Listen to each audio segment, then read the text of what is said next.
It's often said that cakes can lift a dying spirit. This is true for 28-year-old Cholame Vangiva, the owner of the Cake Lab by Jay, who has been busy this festive season, having to bake 3 to 7 cakes a day for his customers.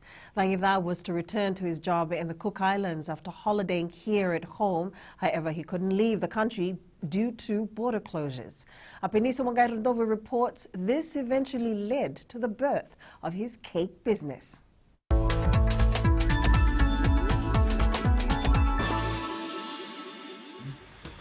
Having worked in some of Fiji's finest hotels, including Kokomo Island and Radisson Blue Resort, Cholame Vangiva decided to pursue something in the pastry business. When I first started, I was working as a room service chef. So basically, I cook burgers and stuff. Later on, I started joining the pastry department, where I slowly developed my confidence in baking.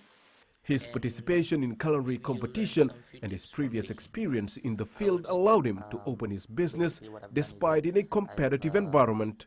I have recently joined the competitions in the previous years. It was a major exposure for me.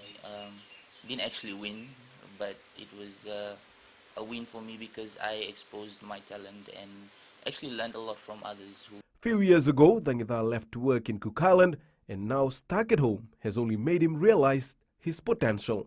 I used the time to self-reflect and think about what I can do at the comfort of my home and at the same time spend quality time with my family. He invested $20,000 of his savings to open his business, and it is a decision he did not regret.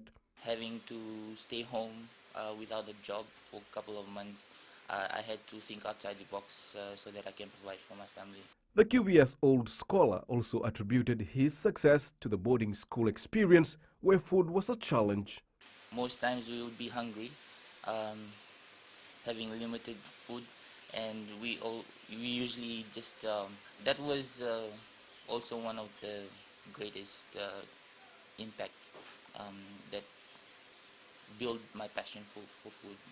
Vangiva's secret to success is acknowledging his customers' constructing criticism to help improve his business. He now aims to own a cake shop. Apeniso Wangairundova, FBC News.